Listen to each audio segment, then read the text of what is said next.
All right, so we know in Ghana there was an SSC, SSC being people who complete their senior high school. But then there's been a video going online that has shaken the Ghanaian society. The question is, do two wrongs make a right? Because we all know cheating is wrong. But if cheating is wrong, we don't want students to cheat. Everybody knows that. But what the authorities are doing in some of these schools now also raises questions.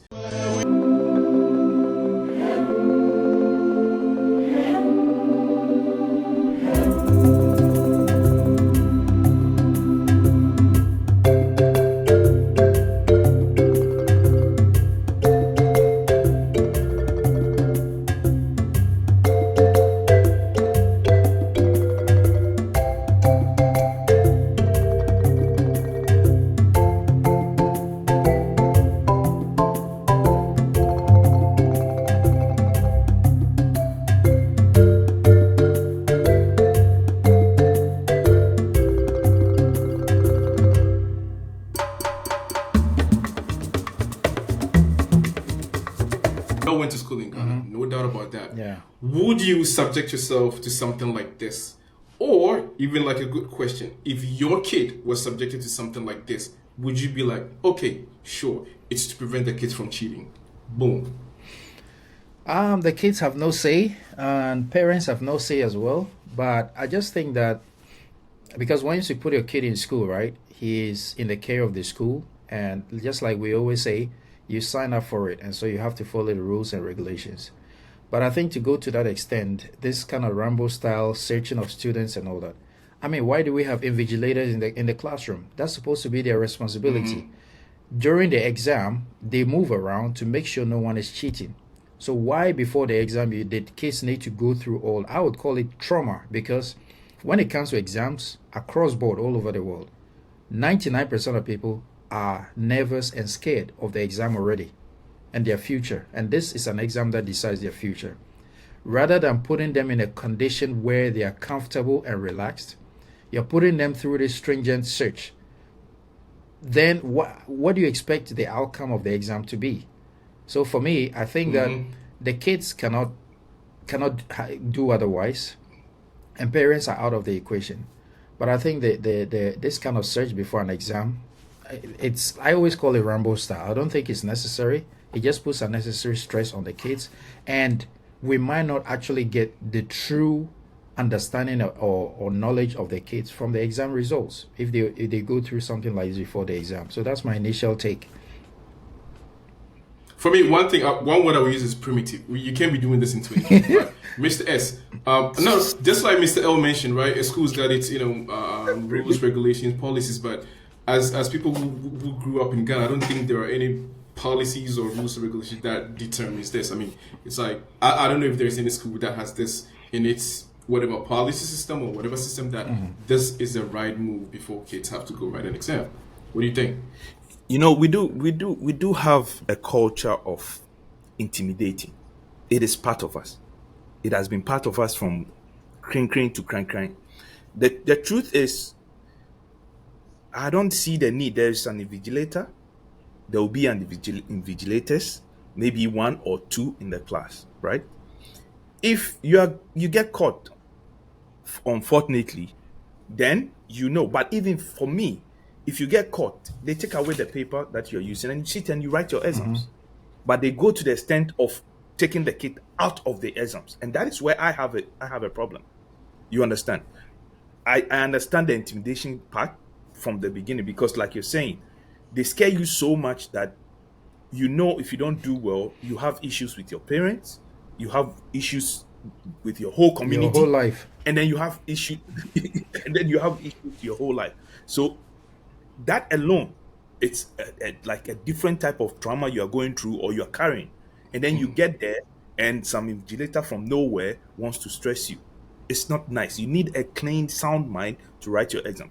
Okay, maybe from our time, we're coming from a different generation where things are done differently. But we're talking about 2025. That is why I love when you said primitive. We have to move with time.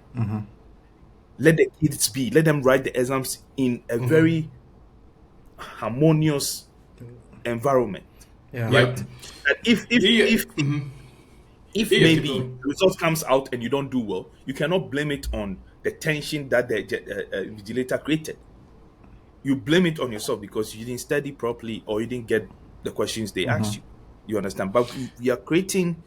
I understand that strict, little bit strict side to some extent, but it has to end somewhere. That's my Yeah, take. yeah, but I like the fact that you brought up some points that I was thinking about because I feel like we do not understand, like you said, per our culture, we don't really understand how psychology works, right? Yeah. Yes. I mean, look at even athletes, right? Footballers, before Yeah. they get into a game, you see all this guy with headphones on, whether it's like their favorite songs, motivational, like, speeches and whatnot, they psych themselves up. So every time before you start something, there is a mood that you want to be in to be able to like optimize whatever it is you're gonna do. You know No, they what I prayed mean, for right? you, so you don't need to worry. You know what I mean? So for kids going to write Divine these exams, intervention. and these exams are pretty serious. Yes. Yeah. Yeah, because these will determine what kind of university or college you get into. Yeah. Yeah. So like you said, this intimidation tactic, do they actually help or do they actually undermine the kids, doing a better job and getting good grades? But one important thing I also got to bring up is people are saying this is not unique. It's not the first time. This thing has been going on for years, almost every year, especially at that school, St. James. They say every year it happens. It's pretty normal. So, in your opinion, right? Do you think there are other ways to do this or go about this? According to them, according to comments on social media, some of them believe that it's shaping character. It will shape you not to try and deceive your way through life and stuff. But there are ways to it. And you mentioned, I'll back your point about the psychological part of things in our country.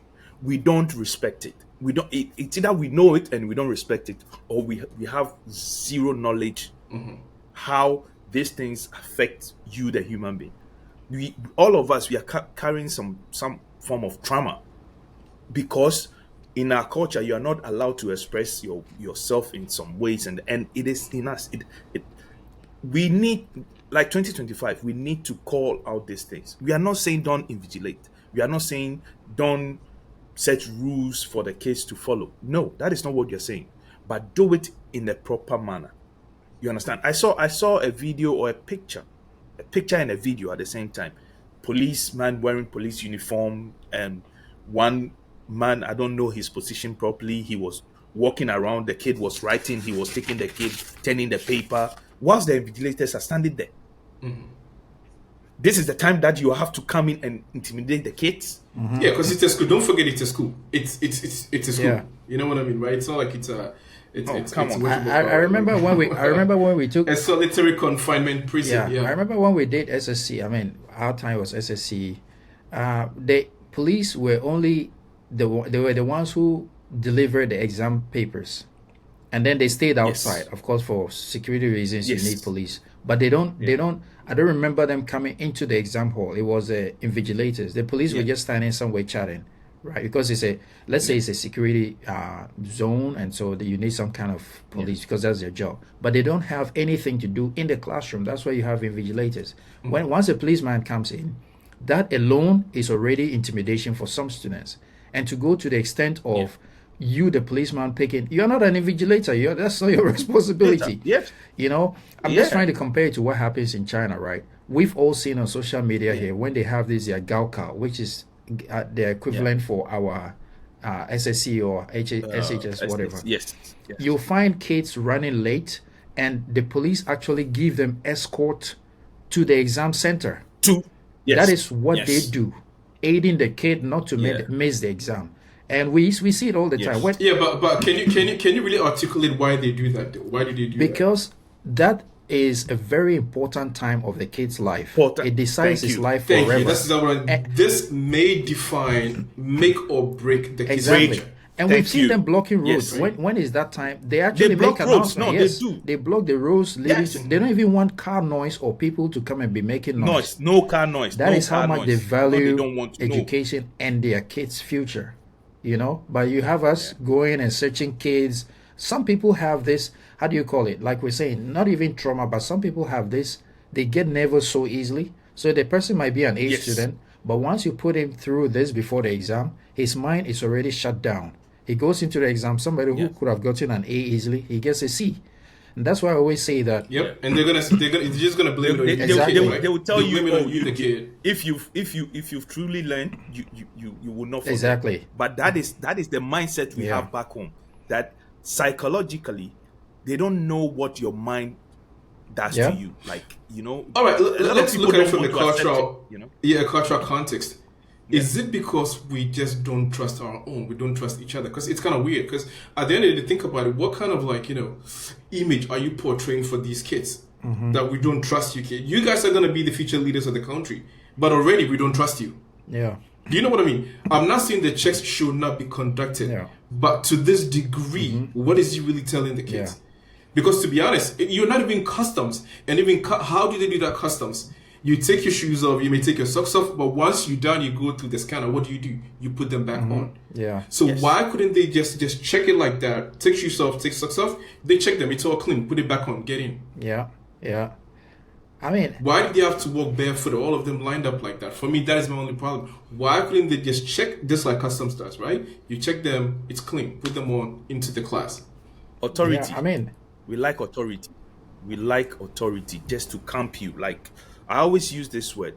Mentally, if you look at some of our approach towards life and towards our kids back home, like even we've all experienced it, you can see we are still carrying the trauma of like slavery.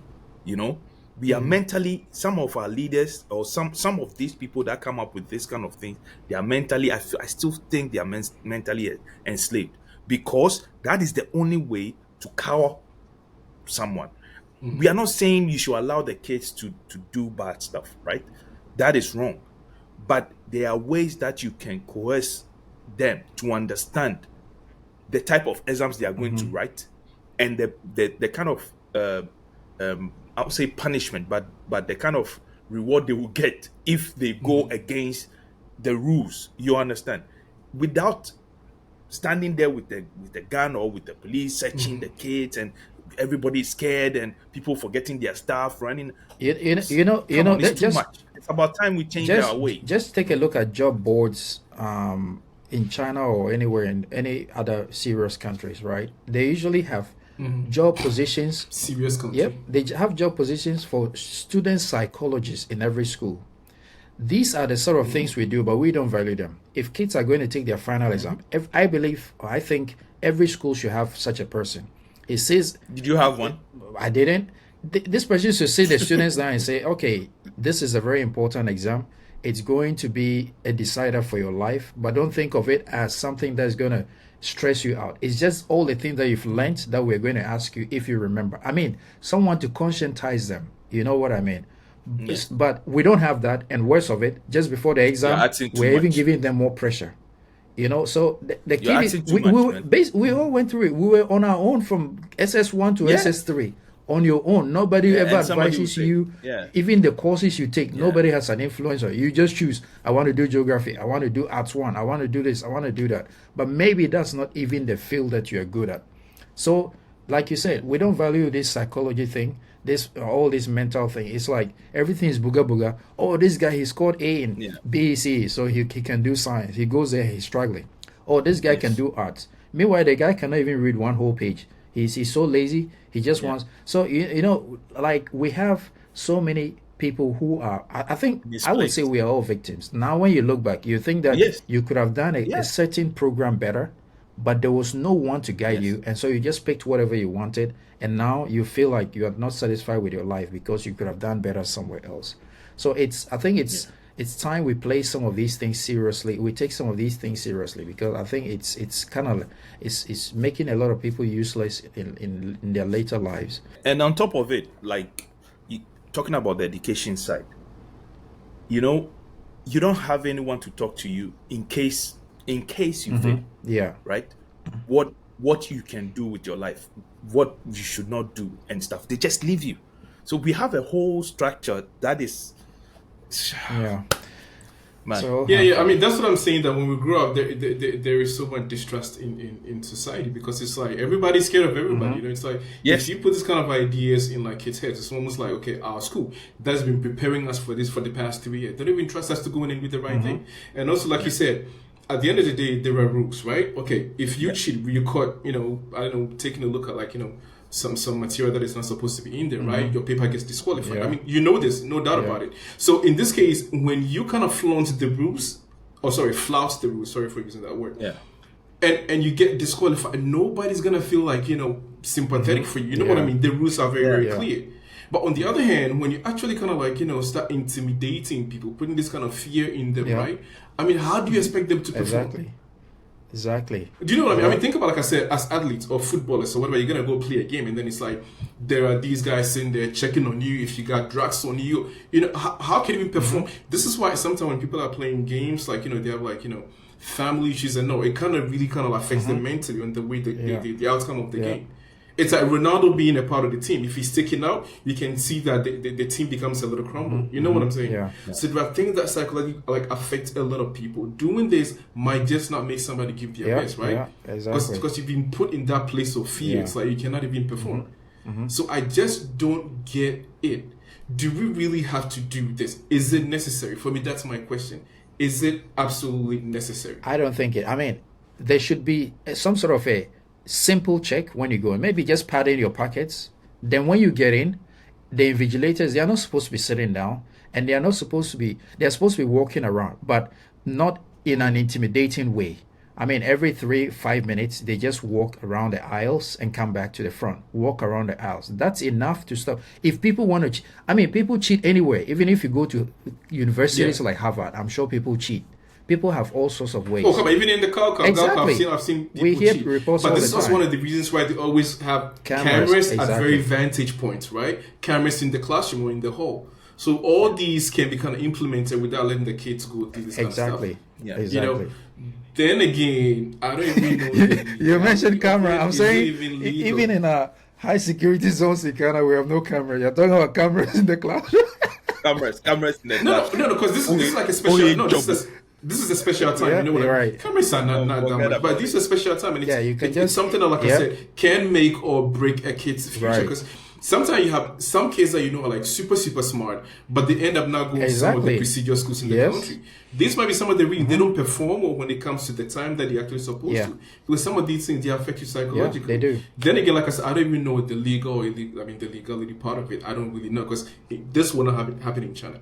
No way will this happen in China or in the West. So I don't know even if parents are happy about it or not. So let's wrap it up. Last point. You as a parent, Mr. L, how would you see this? How would you take it? Would you take the school to task, or you'd be like, it's their thing, let them just get over it? Unfortunately, even if you do, you have other parents saying, oh, this is normal. I always say that if you've experienced it, right, doesn't mean it's good, right?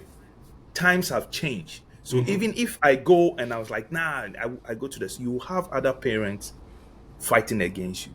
So a lot of those parents that want to come out and challenge the system for the system to do better, they shut up.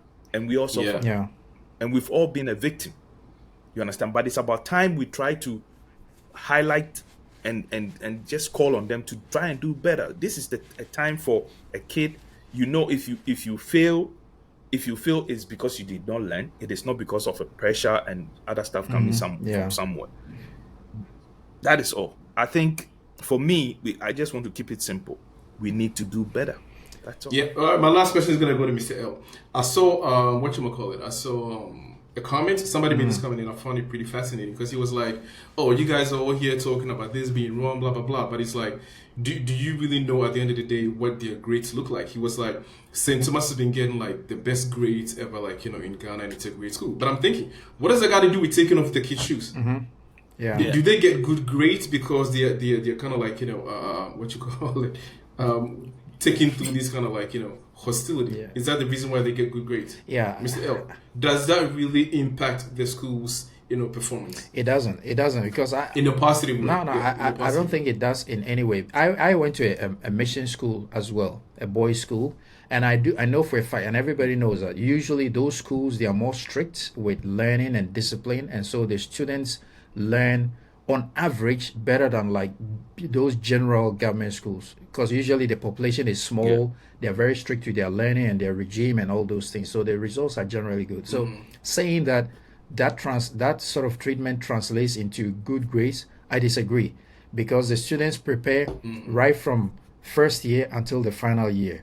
So if somebody already has something in their head, that's what's going to help them to write the exam. It's not about the fact that you didn't allow them to steal some paper into the hall or whatever. So I don't know. I think rather it puts a dent on the student's ability to perform even better, right? So if he's talking about those specific schools, they do well because of these kind of checks. No, I disagree. I don't think the person has a point. The elephant in the room. We have an elephant in the room. I would say we know those big schools. We know what they do. If you're coming from Ghana, you know. Yeah, sometimes even in the marking they have like some sort of preference for them just to keep the status. We know. Yeah, and we know there's also the APPOR. You see, this is the other side of Ghanaians I despise. We are hypocrites. We know these schools, they have influence or influences. Let's stop it. All right. When you were writing yours, did you have any APPOR though? Did you get any APPOR before writing yours? I got an APPOR. It came though. Wait. Yeah, but sometimes the APPOR can be tricky. You go see, no, but I did not take a paper into the room, but I got an APPOR and I studied before entry. So, and did it show up? Did the APPOR, I think work? 5 APPOR, but I think 2 or 3 came. That was enough for me. Okay. We got L. APPOR, but Any APPOR? nothing. Nothing. Yeah. And I'm not talking about the whole. I just want. Oh, that one is. I think it happens everywhere. Like somebody would definitely leave something. Yeah, of course. Universities everywhere. Yeah, of course. So, let's wrap it up. So the thing is, folks, you gotta understand that there's a good way and a bad way of doing things. Because from my angle, what I would say is, think about telling a kid this, right? It doesn't matter what you do. You've been working for this, like for the past 3 years. You can do it. It's not rocket science. Other people have come before you. They did it. They went to better schools. You can also do it. As opposed to, if you cheat, blah, blah, blah, you got to take your shoes off. We got, make sure you don't cheat or you're going to, these two ways of doing things. Which one do you think will put the kid in a better mental condition to go write the exam? Mm-hmm.